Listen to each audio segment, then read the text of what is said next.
पार्थाय प्रतिबोधितां भगवता नारायणेन स्वयं व्यासेन घ्रथितां पुराणमुनिना मध्ये महाभारतम् अद्वैतामृतवर्षिणीं भगवतीम् अष्टादशाध्यायिनीम् अम्ब द्वामनुसन्दधामि भगवद्गीते भवद्वेषिणीम्। ॐ श्रीकृष्णपरमात्मने नमः। अतः द्वितीयोऽध्यायः साङ्ख्ययोगः। संजय उवाच तं तथा कृपयाविष्टमश्रुपूर्णाकुलेक्षणं విషీదంతమిదం వాక్యమువాచ మధుసూదన. సంజయుడు పలికెను, ఈ విధముగా కరుణాపూరిత హృదయుడైన అర్జునుని కనులలో అశ్రువులు నిండియుండెను. అవి అతని వ్యాకులపాటును శోకమును తెలుపుచుండెను. అట్టి అర్జునునితో శ్రీకృష్ణ భగవానుడు ఇట్లనెను. శ్రీ భగవానువాచ కుతస్త్వాకష్మలమిదం విషమే సముపస్థితం అనార్యజుష్టమ స్వర్గమకీర్తికరమర్జున. శ్రీ భగవానుడు ఇట్లనెను, ఓ అర్జున, తగని సమయములో ఈ మోహము నీకు ఎట్లు దాపురించినది. ఇది శ్రేష్ఠులచే ఆచరింపబడినదియూ కాదు, స్వర్గమును ఇచ్చున్నదియూ కాదు, కీర్తిని కలిగించున్నదియూ కాదు. క్లైబ్యమాస్మ గమః పార్థ నైతత్వయుపపద్యతే క్షుద్రం హృదయ దౌర్బల్యం త్వక్తోత్తిష్ట పరంతప. కావున ఓ అర్జున, పిరికితనంనకు లోను కావద్దు, నీకిది ఉచితము కాదు. ఓ పరంతప, తుచ్చమైన ఈ హృదయ దౌర్బల్యమును వీడి యుద్ధమునకై నడుము బిగింపుము. అర్జున ఉవాచ కథం భీష్మమహం సంఖ్యే ద్రోణం చ మధుసూదన ఇషుభిః ప్రతియోత్స్యామి పూజర్వా వరిసూదన. అర్జునుడు పలికెను, ఓ మధుసూదన, పూజ్యులైన భీష్మ పితామహుని ద్రోణాచార్యులను యుద్ధమున ఎదిరించి బాణములతో ఎట్లు పోరాడగలను. ఏలనన ఓ అరిసూదన, ఈ ఇరువురును నాకు పూజ్యులు. గురూన్ హత్వా హి మహానుభావాన్ శ్రేయో భోక్తం భైక్షమపీహ లోకే హత్వార్థ కామాంసు గురూనిహైవ భుగ్నీయ భోగాన్ రుధిర ప్రదిగ్ధాన్. మహానుభావులైన ఈ గురుజనులను చంపకుండా బిచ్చమెత్తుకొని అయినను ఈ లోకమున జీవించుట నాకు శ్రేయస్కరమే. ఏలనన ఈ గురుజనులను చంపినను రక్తసిక్తములైన రాజ్య సంపదలను భోగములను మాత్రమే నేను అనుభవింపవలసి యుండును గదా. నైచ తద్విద్మః కతరన్నో గరేయో యద్వా జయేమ యదీవనో జయేయుః యానేవ హత్వా న జిజీవిషామః తే వస్థితాః ప్రముఖే ధార్తరాష్ట్రాః. ఈ యుద్ధము చేయుట శ్రేష్టమా లేక చేయకుండుట శ్రేష్టమా అనునది ఎరుగము. యుద్ధమున వారిని మనము జయింతుమా లేక మనలను వారు జయింతురా అను విషయమును కూడా ఎరుగము. మనకు ఆత్మీయులైన ధార్తరాష్ట్రులే ఇచ్చట మనలను ఎదిరించి పోరాడుటకు నిలిచియున్నారు. వారిని చంపి జీవించుటకును మనము ఇష్టపడము. కార్పణ్యదోషోపహత స్వభావః పృచ్ఛామి త్వాం ధర్మ సమ్మూఢచేతాః యచ్ఛ్రేయః స్యాన్నిశ్చితం బ్రూహి తన్మే శిష్యస్తేహం షాదిమాం త్వాం ప్రపన్నం. కార్పణ్య దోషము పిరికితనంనకు లోనై నా స్వభావంను కోల్పోయి గిలగిలలాడుచున్నాను. ధర్మాధర్మముల విచక్షణకు దూరమై నా కర్తవ్యమును నిర్ణయించుకొనలేకున్నాను. నాకు నిజముగా శ్రేయస్కరమైన దానిని తెలుపుము. నేను నీకు శిష్యుడను, శరణాగతుడను, ఉపదేశింపుము. నహి ప్రపశ్యామి మామానుపద్యాత్ యచ్చోకముచ్చోషణమింద్రియాణం అవాప్య భూమా వసపత్నమృద్ధం రాజ్యం సురాణామపి ఛాధిపత్యం. ఈ శోకము నా ఇంద్రియములను దహించి వేయుచున్నది. సిరి సంపదలతో కూడిన తిరుగులేని రాజ్యాధికారము లభించినను కడకు సురాధిపత్యము ప్రాప్తించినను ఈ శోకదాహము చల్లారునుపాయంను గాంచలేకున్నాను. సంజయ ఉవాచ ఏవ ముక్త్వా హృషీకేశం గుడాకేశః పరంతప నయోత్స ఇతి గోవిందముక్త్వా తూష్ణీం బభూవః. సంజయుడు పలికెను, ఓ రాజా, ఈ విధముగా పలికిన పిమ్మట అంతర్యామి అయిన శ్రీకృష్ణునితో గుడాకేశుడైన అర్జునుడు నేను యుద్ధము చేయను అని స్పష్టముగా నుడివి మౌనము వహించెను. తమువాచ హృషీకేశ ప్రహసన్నివ భారత సేనయోరుభయోర్మధ్యే విషీదంతమిదం వచః. ఓ ధృతరాష్ట్ర, ఉభయ సేనల మధ్య శోక సంతప్తుడైన అర్జున్ని చూచి శ్రీకృష్ణుడు మందహాసముతో ఇట్లు పలికెను. శ్రీ భగవానువాచ అశోచ్యానన్వశోచస్త్వం ప్రజ్ఞావాదాంచ భాషసే గతాసూంచ నాను శోచంతి పండితాః. శ్రీ భగవానుడు పలికెను, ఓ అర్జున, శోకింపదగని వారి కొరకై నీవు శోకించుచున్నావు. పైగా పండితుని వలె జ్ఞాని వలె మాట్లాడుచున్నావు. పండితులైన వారు ప్రాణములు పోయిన వారి గూర్చి గాని ప్రాణములు పోని వారిని గురించి గాని శోకింపరు. నత్వేవాహం జాతునాసం నత్వం నేమే జనాద్దిపాః నచైవ న భవిష్యామః సర్వే వయమతః పరం. నీవు గాని నేను గాని ఈ రాజులు గాని ఉండని కాలమే లేదు. ఇక ముందు కూడా మనము ఉండము అను మాటయే లేదు. అన్ని కాలములలోనూ మనము ఉన్నాము. ఆత్మ శాశ్వతము. అది అన్ని కాలముల యందునూ ఉండును. శరీర పతనంతో అది నశించున్నది కాదు. దేహినోస్మిన్ యథా దేహే కౌమారం యౌవనం జరా తథా దేహాంతర ప్రాప్తి ధీరస్తత్ర న ముహ్యతి. జీవాత్మకు ఈ దేహమునందు కౌమారము, యౌవనము, వార్ధక్యము ఉన్నట్లే మరి ఒక దేహప్రాప్తియు కలుగును. ధీరుడైన వాడు ఈ విషయంన మోహితుడు కాడు. మాత్రా స్పర్శాస్తు కౌంతేయ శీతోష్ణ సుఖ దుఃఖదాః ఆగమాపాయినో నిత్యాస్తాంసి తిక్షస్వ భారత. ఓ కౌంతేయ, విషయేంద్రియ సంయోగము వలన శీతోష్ణములు సుఖదుఖములు కలుగుచున్నవి. అవి ఉత్పత్తి వినాశశీలములు, అనిత్యములు కనుక భారత వాటిని సహింపుము, పట్టించుకొనకుము. యం హిన వ్యతయంతే పురుషం పురుషర్షభ సమదుఃఖ సుఖం ధీరం సో అమృత తత్వయా కల్పతే. ఏలనన ఓ పురుషశ్రేష్ఠ, ధీరుడైన వాడు సుఖదుఖములను సమానంగా చూచును. అట్టి పురుషుని విషయేంద్రియ సంయోగములు చలింపజేయజాలవు. అతడే మోక్షమును పొందుటకు అర్వుడు. నా సతో విద్యతే భావో న భావో విద్యతే సతః ఉభయోరపి దృష్టోంతః త్వనాయోస్తత్వదర్శిభిః. అసత్తు అనుదానికి ఉనికియే లేదు, సత్తు అనుదానికి లేమి లేదు. ఈ విధముగా ఈ రెండింటి యొక్క వాస్తవ స్వరూపములను తత్వజ్ఞాని అయిన వాడే ఎరుంగును. అవినాశితు తద్విద్ది ఏన సర్వమిదం తతం వినాశమవ్యవ్యాస్యాస్య న కచ్చిత్ కర్తుమర్వతి. నాశరహితమైన ఆ సత్యము పరమాత్మ తత్వము జగత్తునకు అంతటను వ్యాపించి ఉన్నదని ఎరుంగుము. శాశ్వతమైన దానినెవ్వరునూ నశింపజేయజాలరు. అంతవంత ఇమే దేహ నిత్యసోక్తాః శరీరిణః అనాశీనో అప్రమేయస్య తస్మాద్యుధ్యస్వ భారత. ఈ శరీరములు అన్నీయును నశించునవియే, కానీ జీవాత్మ నాశరహితము, అప్రమేయము, నిత్యము. కనుక ఓ భరతవంశీ అర్జున, నీవు యుద్ధము చేయుము. యయేనం వేత్తి హంతారం యశ్చైనం మన్యతే హతం ఉభౌ తౌ న విజానీతో నాయం హంతి న హన్యతే. ఆత్మ ఇతరులను చంపునని భావించువాడును, అది ఇతరులచే చంపబడునని భావించువాడును ఆ ఇద్దరును అజ్ఞానులే. ఏలనన వాస్తవముగా ఆత్మ ఎవరినీ చంపదు, ఎవరి చేతను చంపబడదు. న జాయతే మ్రియతే వా కదాచిత్ నాయం భూత్వా భవితా వా న భూయః అజో నిత్య శాశ్వతోయం పురాణో న హన్యతే హన్యమానే శరీరే. ఈ ఆత్మ ఏ కాలం నందును పుట్టదు, గిట్టదు, పుట్టి ఉండునది కాదు. ఇది భావవికారములు లేనిది.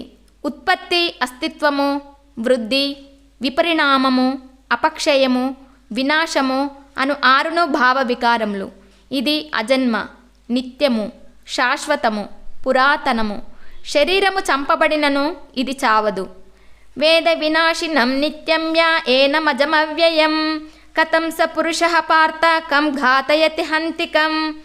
ఓ పార్థ, ఈ ఆత్మ నాశరహితము, నిత్యము అనియు, జనన మరణములు లేనిదనియు, మార్పు లేనిదనియు తెలుసుకొనిన పురుషుడు ఎవరిని ఎట్లు చంపించును, ఎవరిని ఎట్లు చంపును. వాసాంసి జీర్ణాని యథా విహాయ నవాని గృహ్ణాతి నరోపరాణి తథా శరీరాన్ని విహాయ జీర్ణ నన్యాని సంయాతి నవాని దేహి. మానవుడు జీర్ణ వస్త్రములను త్యజించి నూతన వస్త్రములను ధరించినట్లు జీవాత్మ ప్రాత శరీరములను వీడి నూతన శరీరములను పొందును. నైనం చిందంతి శస్త్రాణి నైనం దహతి పావకః నచైనం క్లేదయంత్యాపో న శోషయతి మారుతః. ఈ ఆత్మను శస్త్రములు ఛేదింపజాలవు, అగ్ని దహింపజాలదు, నీరు తడుపజాలదు, వాయువు ఆరిపోవున్నట్లు చేయజాలదు. అచ్ఛేద్యోయమదాహ్యోయమక్లేద్యో శోష ఏవ చ నిత్యః సర్వగతః స్థాణురచలోయం సనాతనః. ఈ ఆత్మ ఛేదించుటకును దహించుటకును తడుపుటకును శోషింపజేయుటకును సాధ్యము కానిది. ఇది నిత్యము, సర్వవ్యాపి, చెలింపనిది, అచలము, స్థాణువు, స్థిరమైనది, సనాతనము, శాశ్వతము. అవ్యక్తోయమచింత్యోయమ వికార్యోయముచ్యతే తస్మాదేవం విదిత్వైనం నానుశోచితుమర్వసి. ఈ ఆత్మ అవ్యక్తమైనది, ఇంద్రియ గోచరము గానిది, అచింత్యము, మనస్సునకు అందనిది, వికారములు లేనిది. దీనిని గూర్చి ఇట్లు తెలుసుకొనుము. కనుక ఓ అర్జున, నీవు దీనికే శోకింపదగదు. అత చైనం నిత్యజాతం నిత్యం వా మన్యసే మృతం తథాపి త్వం మహాబాహో నైవం శోచితుమర్వసి. ఓ అర్జున, ఈ ఆత్మకు జనన మరణములు కలవని ఒకవేళ నీవు భావించినప్పటికీ దీనికే నీవు శోకింపదగదు. జాతస్య హి ధ్రువో మృత్యుః ధ్రువం జన్మ మృతస్య చ తస్మాదపరిహార్యేర్తే నత్వం శోచితుమర్వసి. ఏలనన పుట్టిన వానికి మరణము తప్పదు, మరణించిన వానికి పునర్జన్మ తప్పదు. కనుక అపరిహార్యములైన ఈ విషయముల యందు నీవు శోకింపదగదు. అవ్యక్తాదీని భూతాని వ్యక్తమధ్యాని భారత అవ్యక్త నిధానాన్యేవ తత్ర కా పరిదేవన. ఓ అర్జున, ప్రాణులన్నీయును పుట్టుకకు ముందు ఇంద్రియ గోచరములు గావు, అవ్యక్తములు. మరణానంతరము కూడా అవి అవ్యక్తములే. ఈ జనన మరణముల మధ్య కాలం నందు మాత్రమే అవి ప్రకటితములు, ఇంద్రియ గోచరములు అగుచుండును. ఇట్టి స్థితిలో వాటికై పరితపించుట నిష్ప్రయోజనము. ఆశ్చర్యవద్పశ్యతి కచ్చిదేనామాశ్చర్యవద్వతతి తథైవ చాన్యః ఆశ్చర్యవచ్చైనమన్యః శృణోతి శ్రుత్వాప్యేనం వేదన చైవ కచ్చిత్. ఎవరో ఒక మహాపురుషుడు మాత్రమే దీనిని, ఈ ఆత్మను ఆశ్చర్యకరమైన దానినిగా చూచును. మరి ఒక మహాత్ముడు దీని తత్వంను ఆశ్చర్యకరముగా వర్ణించును. వేరొక పురుషుడు దీనిని ఆశ్చర్యకరమైన దానినిగా వినును. ఆ విన్నవారిలో కూడా కొందరు దీనిని గూర్చి ఏమీయూ ఎరుగరు. దేహి నిత్యమవద్యోయం దేహే సర్వస్య భారత తస్మాత్ సర్వాణి భూతాని నత్వం శోచితుమర్వసి. ఓ అర్జున, ప్రతి దేహం నందును ఉండేడి ఈ ఆత్మ వధించుటకు వీలు కానిది. కనుక ఏ ప్రాణిని గూర్చి అయినను నీవు శోకింపదగదు. స్వధర్మమపి చావేక్ష న వికంపితుమర్వసి ధర్మ్యాద్ధి యుద్ధా శ్రేయోన్యత్ క్షత్రియస్య న విద్యతే. అంతేగాక స్వధర్మంను బట్టి నీవు భయపడనక్కరలేదు. ఏలనన క్షత్రియునకు ధర్మయుద్ధంనకు మించినట్టి శ్రేయస్కరమైన కర్తవ్యము మరి ఒకటి ఏదియునూ లేదు. యదృచ్ఛయా చోపపన్నం స్వర్గద్వారామపావృతం సుఖినః క్షత్రియాః పార్థ లభంతే యుద్ధమీదృశం. ఓ పార్థ, యాదృచ్ఛికముగా అనగా అనుకోకుండా తటస్థించిన ఇట్టి యుద్ధము అదృష్టవంతులైన క్షత్రియులకే లభించును. ఇది స్వర్గంనకు తెరచిన ద్వారము వంటిది. అత చేత్వామిమం ధర్మ్యం సంగ్రామం న కరిష్యసి తతస్వధర్మం కీర్తిం చ హిత్వా పాపమవాప్స్యసి. ఈ యుద్ధము నీకు ధర్మబద్ధము. ఒకవేళ నీవు దీనిని ఆచరింపకున్నచో నీ స్వధర్మము నుండి పారిపోయిన వాడవు అగుదువు. దానివలన కీర్తిని కోల్పోవుదువు. పైగా నీవు పాపము చేసిన వాడవగుదువు. అకీర్తిం చాపి భూతాని కథ ఇష్యంతి తే వ్యయాం సంభావితస్య చాకీర్తి మరణాదిదతిరివ్యతే. అకీర్తిం చాపి భూతాని కథయిష్యంతి తే వ్యయాం సంభావితస్య చాకీర్తి మరణాదతిరిచ్యతే. లోకులెల్లరును బహుకాలము వరకును నీ అపకీర్తిని గూర్చి చిలువలు పలవలుగా చెప్పుకొందురు. మాన్యుడైన పురుషునకు అపకీర్తి మరణము కంటెను బాధాకరమైనది. భయాత్రణాత్తు పరతం మాంస్యంతే త్వాం మహారథాః ఏషాం చ త్వం బహుమతో భూత్వా యాస్యసి లాఘవం. ఈ మహారథుల దృష్టిలో ఇప్పుడు నీవు మిక్కిలి మాన్యుడవు. యుద్ధ విముఖుడవైనచో వీరి దృష్టిలో నీవు ఎంతో చులకన అయ్యేదవు. అంతేగాక నీవు పిరికివాడవై యుద్ధము నుండి పారిపోయినట్లు వీరు భావింతురు. అవాచ్య వాదాంచ బహూన్ వదిష్యంతి తవాహితాః నిందంతస్తవ సామర్థ్యం తతో దుఃఖతరం ను కిం. నీ శత్రువులు నీ సామర్థ్యంను నిందించుచు నిన్ను గూర్చి పెక్కు అనరాని మాటలను అందురు. అంతకంటే విచారకరమైన విషయం ఏముండును. హతో వా ప్రాప్స్యసి స్వర్గం జిత్వా వా భోక్ష్యసే మహీం తస్మాదుత్తిష్ట కౌంతేయ యుద్ధాయ కృతనిశ్చయః. ఓ అర్జున, రణరంగంన మరణించినచో నీకు వీరస్వర్గము ప్రాప్తించును. యుద్ధంన జయించినచో రాజ్యభోగములను అనుభవింపగలవు. కనుక కృతనిశ్చయుడవే యుద్ధమునకు లెమ్ము. సుఖదుఃఖే సమే కృత్వా లాభాలాభౌ జయాజయౌ తతో యుద్ధాయ యుజ్యస్వ నైవం పాపమమాప్స్యసి. జయాపజయములను లాభనష్టములను సుఖదుఖములను సమానముగా భావించి యుద్ధ సన్నద్ధుడవు కమ్ము. అప్పుడు నీకు పాపములు అంటనే అంటవు. ఏషా తే విహితా సాంఖ్యే బుద్ధిర్యోగే త్విమాం శృణు బుద్ధ్యా యుక్తో యయా పార్థ కర్మబంధం ప్రహాస్యసి. ఓ పార్థ, సమత్వ బుద్ధిని ఇంతవరకును జ్ఞానయోగ దృష్టితో తెలిపితిని. ఇప్పుడు దానినే కర్మయోగ దృక్పథంతో వివరించదను వినుము. దానిని ఆకళింపు చేసుకుని ఆచరించినచో కర్మబంధంల నుండి ముక్తుడవయ్యేదవు. నేహాభిక్రమానాశోస్తి ప్రత్యవాయో న విద్యతే స్వల్పమప్యస్య ధర్మస్య త్రాయతే మహతో భయాత్. ఈ నిష్కామ కర్మయోగంను ప్రారంభించినచో దానికి ఎన్నటికి బీజనాశము లేదు. దీనికి విపరీత ఫలితములే ఉండవు. పైగా ఈ నిష్కామ కర్మయోగమును ఏ కొంచెము సాధన చేసినను అది జన్మమృత్యురూప మహాభయము నుండి కాపాడును. వ్యవసాయాత్మిక బుద్ధి రేకేహ కురునందన బహుశాఖ హెనాంతాశ్చ బుద్ధయో వ్యవసాయినాం. ఓ అర్జున, ఈ నిష్కామ కర్మయోగమునందు నిశ్చయాత్మక బుద్ధి ఒకటియే యుండును.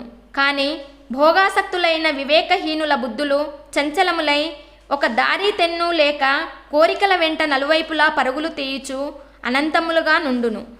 యామిమాం పుష్పితాం వాచం ప్రవద్యంత విపశ్చితః వేదవాదరతాః పార్థ నాణ్యదస్తితి వాదినః కామాత్మనః స్వర్గపరా జన్మ కర్మఫలప్రదాం క్రియా విశేష బహుళాం భోగైశ్వర్య గతిం ప్రతి. భోగైశ్వర్య ప్రసక్తానాం తయా ప్రవృతచేతసాం వ్యవసాయాత్మిక బుద్ధి సమాదౌ న విధీయతే. ఓ అర్జున, వివేకహీనులైన జనులు ప్రాపంచిక భోగముల యందే తలమున్కలై ఇందురు. వారు కర్మఫలములను ప్రశంసించుచు వేదవాక్యముల యొక్క బాహ్యార్థముల యందే ప్రీతి వహింతురు. వాటి అంతరార్థముల జోలికే పోరు. స్వర్గంనకు మించిన దేదీయును లేదనియు అదియే పరమ ప్రాప్యమనియు వారు భావింతురు. క్షణికములైన ప్రాపంచిక భోగైశ్వర్యముల యందలి ఆసక్తితో వివిధ సకామ కర్మలను ప్రోత్సహించుచు ప్రీతిని గూర్చు ఇచ్చకపు పలుకులు పలికెదరు. ఆ ఇచ్చకపు మాటలో ఉచ్చులోబడిన భోగైశ్వర్యాసక్తులైన అజ్ఞానుల బుద్ధులు భగవంతుని లక్ష్యముగా గల సమాధి యందు స్థిరముగా ఉండవు. త్రైగుణ్య విషయ వేద నిస్త్రైగుణ్యో భవార్జున నిర్ద్వంద్వో నిత్య సత్వస్థో నిర్యోగక్షేమ ఆత్మవాన్. ఓ అర్జున, వేదములు సత్వరజస్తమో గుణముల కార్యరూపములైన సమస్త భోగములను గూర్చియు వాటిని పొందుటకై చేయవలసిన సాధనలను గూర్చియు ప్రతిపాదించును. నీవు ఆ భోగముల ఎడలను వాటి సాధనల యందును ఆసక్తిని త్యజింపుము. హర్ష శోకాది ద్వంద్వములకు అతీతుడవు కమ్ము. నిత్యుడైన పరమాత్మ యందే స్థితుడవు కమ్ము. నీ యోగక్షేమముల కొరకై ఆరాటపడవద్దు. అంతఃకరణంను వశం నందుంచుకొనుము. యావానర్థ ఉదాపానే సర్వతః సంప్లుతోదకే తావాన్ సర్వేషు వేదేషు బ్రాహ్మణస్య విజానతః. అన్ని వైపులా జలములతో నిండియున్న మహాజలాశయము అందుబాటులో నున్నవానికి చిన్న చిన్న జలాశయముల వలన ఎంత ప్రయోజనమో, పరమాత్మ ప్రాప్తినంది పరమానందంను అనుభవించు బ్రహ్మజ్ఞానికి వేదముల వలన అంతియే ప్రయోజనము. కర్మణ్యేవాధికారస్తే మా ఫలేషు కదాచన మా కర్మఫల హేతుర్భూః మా తే సంగోస్త్వకర్మణి. కర్తవ్య కర్మను ఆచరించుట యందే నీకు అధికారము గలదు, ఎన్నటికి దాని ఫలముల యందు లేదు. కర్మఫలములకు నీవు హేతువు కారాదు, కర్మలను మానుటయందు నీవు ఆసక్తుడవు కావలదు. అనగా ఫలాపేక్ష రహితుడవై కర్తవ్య బుద్ధితో కర్మలను ఆచరింపుము. యోగస్థః కురు కర్మాణి సంగం త్యక్త్వా ధనంజయ సిద్ధ్యాసిద్ధ్యోః సమో భూత్వా సమత్వం యోగ ఉచ్యతే. ఓ ధనంజయ, యోగస్థితుడవై ఆసక్తిని వీడి సిద్ధి అసిద్ధుల ఎడ సమత్వభావమును కలిగియుండి కర్తవ్య కర్మలను ఆచరింపుము. ఈ సమత్వభావమునే యోగమందురు. దూరేణ హవరం కర్మ బుద్ధి యోగాద్ ధనంజయ బుద్ధౌ శరణమన్విచ్చ కృపణాః ఫలహేతవః. ఈ సమత్వ బుద్ధి యోగము కంటెను సకామ కర్మ మిక్కిలి నిమ్న శ్రేణికి చెందినది. కావున ఓ ధనంజయ, నీవు సమత్వ బుద్ధి యోగమునే ఆశ్రయింపుము. ఏలనన ఫలాసక్తితో కర్మలు చేయువారు అత్యంత దీనులు, కృపణులు. బుద్ధియుక్తో జహాతీహ ఉభే నిష్కృత దుష్కృతే తస్మాద్యోగాయ యుజ్యస్వ యోగః కర్మసు కౌశలం. సమత్వ బుద్ధి యుక్తుడైన వాడు పుణ్యపాపములను రెండింటిని ఈ లోకమునందే త్యజించును. అనగా కర్మఫలములు వానికి అంటవు. కనుక నీవు సమత్వ బుద్ధి రూపయోగమును ఆశ్రయింపుము. ఇదియే కర్మాచరణమునకు కౌశలము. అనగా కర్మబంధముల నుండి ముక్తుడగుటకు ఇదియే మార్గము. కర్మజం బుద్ధి యుక్తా హి ఫలం త్యక్త్వా మనీషిణః జన్మబంధ వినిర్ముక్తాః పదం గచ్చంత్యనామయం. ఏలనన సమబుద్ధియుక్తులైన జ్ఞానులు కర్మఫలములను త్యజించి జనన మరణ బంధముల నుండి ముక్తులయ్యెదరు. అంతేగాక వారు నిర్వికారమైన పరమపదమును పొందుదురు. యదా తే మోహకలిలం బుద్ధిర్వతి తరిష్యతి తదా గంతాసి నిర్వేదం శ్రోతవ్యస్య శ్రుతస్య చ. మోహమనేడి ఊబి నుండి పూర్తిగా బయటపడినప్పుడే నీవు వినబోవు ఇహపరలోక సంబంధమైన సమస్త భోగముల నుండి వైరాగ్యమును పొందగలవు.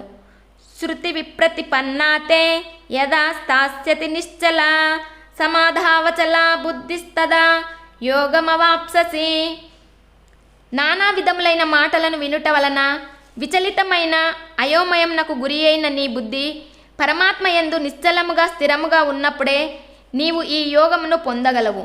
అనగా నీకు పరమాత్మతో నిత్య శాశ్వత సంయోగము ఏర్పడును. అర్జున ఉవాచ స్థితప్రజ్ఞస్య కా భాష సమాధిస్తస్య కేశవ స్థితాదీహి కిం ప్రభాషేత కిమాసేత వ్రజేత కిం.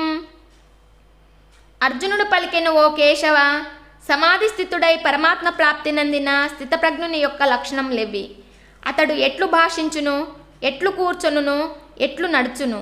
శ్రీ భగవానువాచ ప్రజహాతి యదా కామాన్ సర్వాన్ పార్థ మనోగతాన్ ఆత్మన్యేవాత్మనా తుష్టః స్థిత ప్రజ్ఞాస్తాతోజ్యతే.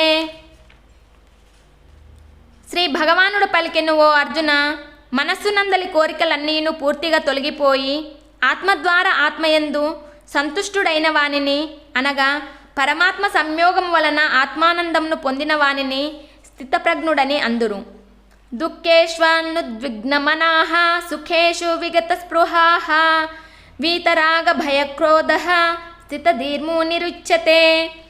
దుఃఖములకు కృంగిపోనివాడును, సుఖములకు పొంగిపోనివాడును, ఆసక్తిని భయక్రోధములను వీడినవాడును అయినట్టి మననశీలుడు ముని స్థితప్రజ్ఞుడనబడును. యః సర్వత్రా నపి స్నేహః తత్తత్ ప్రాప్య శుభాశుభం నాభినందతి నాద్వేష్టి తస్య ప్రజ్ఞా ప్రతిష్ఠిత. దేనియందును మమతాసక్తులు లేనివాడును, అనుకూల పరిస్థితుల యందు హర్షము, ప్రతికూల పరిస్థితుల యందు ద్వేషము, మొదలగు వికారములకు లోని కాని వాడును అగుపురుషుడు స్థితప్రజ్ఞుడు అనబడును. యదా సంవరతే ఛాయం కూర్మోంగనీవ సర్వశః ఇంద్రియాణీంద్రియార్థేభ్యః తస్య ప్రజ్ఞా ప్రతిష్ఠిత. తాబేలు తన అంగములను అన్ని వైపుల నుండి లోనికి ముడుచుకొనున్నట్లుగా ఇంద్రియములను ఇంద్రియార్థముల నుండి అన్ని విధముల ఉపసంహరించుకొనిన పురుషుని యొక్క బుద్ధి స్థిరముగా ఉన్నట్లు భావింపవలెను. విషయా వినివర్తంతే నిరాహారస్య దేహినః రసవర్జం రసోప్యస్య పరం దృష్ట్వా నివర్తతే. ఇంద్రియముల ద్వారా విషయములను గ్రహింపని వాని నుండి ఇంద్రియార్థములు మాత్రము వైదొలగును, కానీ వాటిపై ఆసక్తి మిగిలియుండును. స్థితప్రజ్ఞునకు పరమాత్మ సాక్షాత్కారమైనందువలన వాని నుండి ఆ ఆసక్తి కూడా తొలగిపోవును. యతతో హ్యపి కౌంతేయ పురుషస్య విపశ్చితః ఇంద్రియాని ప్రమాతీని హరంతి ప్రసభం మనః. ఓ అర్జున, ఇంద్రియములు ప్రమతనశీలములు. మనుష్యుడు వాటిని నిగ్రహించుటకు ఎంతగా ప్రయత్నించినను ఆసక్తి తొలగిపోనంత వరకు అవి అతని మనస్సును ఇంద్రియార్థముల వైపు బలవంతముగా లాగుకొని పోవుచునే యుండును. తాని సర్వాణి సంయమ్య యుక్త ఆసీత మత్పరః వశే యస్యేంద్రియాణి తస్య ప్రజ్ఞా ప్రతిష్ఠిత. కనుక సాధకుడు ఆ ఇంద్రియములను అన్నింటినీ వశమునందుంచుకొని సమాహిత చిత్తుడై చిత్తమును పరమాత్మయందు లగ్నం చేసిన వాడై మత్పరాయణుడై ధ్యానమునందు కూర్చునవలెను. ఏలనన ఇంద్రియములను వశమునందుంచుకొను వాని బుద్ధి స్థిరమగును. ధ్యాయతో విషయాన్ పుంసః సంగస్తేషూపజాయతే సంగా సంజాయతే కామః కామాత్ క్రోధోద్భిజాయతే. విషయచింతన చేయి పురుషునకు ఆ విషయముల యందు ఆసక్తి ఏర్పడును. ఆసక్తి వలన ఆ విషయములను పొందుటకై కోరికలు కలుగును. ఆ కోరికలు తీరనప్పుడు క్రోధము ఏర్పడును. క్రోధాద్భవతి సమ్మోహః సమ్మోహాత్ స్మృతి విభ్రమః స్మృతిభ్రంశాత్ బుద్ధినాశో బుద్ధినాశాత్ ప్రణశ్యతి. అట్టి క్రోధము వలన వ్యామోహము కలుగును. దాని ప్రభావంన స్మృతి చిన్నా భిన్నమగును. స్మృతి భ్రష్టమైనందున బుద్ధి అనగా జ్ఞానశక్తి నశించును. బుద్ధి నాశము వలన మనుష్యుడు తన స్థితి నుండి పతనమగును. రాగద్వేష వియుక్తైస్తు విషయానింద్రియైశ్చరన్ ఆత్మవైశ్యర్విధేయాత్మ ప్రసాదమధిగచ్చతి. అంతఃకరణంను వశం నందుంచుకొనిన సాధకుడు రాగద్వేషరహితుడై ఇంద్రియముల ద్వారా విషయములను గ్రహించుచున్నను మనశ్శాంతిని పొందును. ప్రసాదే సర్వ దుఃఖానాం హానిరస్యోపజాయతే ప్రసన్నచేతసో హ్యాషు బుద్ధి పర్యవతిష్టతే. మనః ప్రసన్నతను పొందిన వెంటనే అతని దుఃఖములన్నీయును నశించును. ప్రసన్న చిత్తుడైన కర్మయోగి యొక్క బుద్ధి అన్ని విషయముల నుండి వైదొలగి పరమాత్మయందు మాత్రమే పూర్తిగా స్థిరమగును. నాస్తి బుద్ధిరయుక్తస్య నచాయుక్తస్య భావన నచాభావయతః శాంతిః అశాంతస్య కుతః సుఖం. ఇంద్రియములు మనస్సు వశం నందు ఉండని వానియందు నిశ్చయాత్మక బుద్ధి ఉండదు. అట్టి అయుక్త మనుష్యుని అంతఃకరణం నందు ఆస్తిక భావమే కలుగదు. తద్భావనహీనుడైన వానికి శాంతి లభింపదు. మనశ్శాంతి లేని వానికి సుఖము ఎట్లు లభించును? ఇంద్రియాణం హి చరతాం యన్మనోను విధీయతే తదస్య హరతి ప్రజ్ఞాం వాయుర్నావమివాంబసి. నీటిపై తేలుచున్న నావను గాలి నెట్టివేయును. అట్లే ఇంద్రియార్థముల యందు సంచరించు ఇంద్రియములలో మనస్సు ఏ ఒక్క ఇంద్రియముతో కూడియున్ననో ఆ ఒక్క ఇంద్రియమే మనోనిగ్రహము లేని మంజుని బుద్ధిని అనగా విచక్షణాశక్తిని హరించివేయును. తస్మాద్యస్య మహాబాహో నిగృహీతాని సర్వశః ఇంద్రియాణీంద్రియార్థేభ్యః తస్య ప్రజ్ఞా ప్రతిష్ఠిత. కనుక ఓ అర్జున, ఇంద్రియములను ఇంద్రియార్థముల నుండి అన్ని విధములుగా పూర్తిగా నిగ్రహించిన పురుషుని యొక్క బుద్ధి స్థిరముగా నుండును. యా నిశా సర్వభూతానాం తాస్యాం జాగర్తి సంయమి యస్యాం జాగ్రతి భూతాని సా నిశా పశ్యతో మునేః. నిత్యజ్ఞాన స్వరూప పరమానంద ప్రాప్తియందు స్థితప్రజ్ఞుడైన యోగి మేల్కొనియుండును. అది ఇతర ప్రాణులన్నింటికి రాత్రితో సమానము. నశ్వరమైన ప్రాపంచిక సుఖప్రాప్తికై ప్రాకులాడుచు ప్రాణులన్నీయూ మేల్కొనియుండును. అది పరమాత్మతత్వము నెరిగిన మునికి రాత్రితో సమానము. ఆపూర్యమణమచలప్రతిష్టం సముద్రమాపః ప్రవిశంతి యద్వత్ తద్వత్ కామాయం ప్రవిశంతి సర్వే స శాంతిమాప్నోతి న కామకామే. సమస్త దిశల నుండి పొంగి ప్రవహించుచు వచ్చి చేరిన నదులన్నీను పరిపూర్ణమై నిశ్చలముగానున్న సముద్రమును ఏమాత్రము చలింపజేయకుండగనే అందులో లీనమగును. అట్లే సమస్త భోగములను స్థితప్రజ్ఞుని యందు ఎట్టి వికారములను కలిగింపకయే వానిలో లీనమగును. అట్టి పురుషుడే పరమశాంతిని పొందును. భోగాసక్తుడు శాంతిని పొందజాలడు. విహాయ కామాన్ యః సర్వాన్ పూమాంచరతి నిఃస్పృహాః నిర్మమో నిరహంకారః స శాంతిమధిగచ్చతి. కోరికలన్నింటినీ త్యజించి మమత అహంకార స్పృహారహితుడై చరించు పురుషుడు శాంతిని పొందిన వాడగును. ఏషా బ్రాహ్మీ స్థితి పాత నైనాం ప్రాప్య విముహ్యతే స్థిత్వా శ్యామంతకాలేపి బ్రహ్మ నిర్వాణమృచ్చతే. ఓ అర్జున, బ్రాహ్మీ స్థితి అనగా ఇదియే బ్రహ్మప్రాప్తి కలిగిన పురుషుని స్థితి. ఈ బ్రాహ్మీ స్థితిని పొందిన యోగి ఎన్నడూనూ మోహితుడు కాడు. అంత్యకాలమునందును ఈ బ్రాహ్మీ స్థితి యందు స్థిరముగా నున్నవాడు బ్రహ్మానందమును పొందును. ఓం తస్సదితి శ్రీమద్భగవద్గీతాసూపనిషత్సు బ్రహ్మ విద్యాయాం యోగశాస్త్రే శ్రీకృష్ణార్జున సంవాదే సాంఖ్యయోగో నామ ద్వితీయోऽధ్యాయః.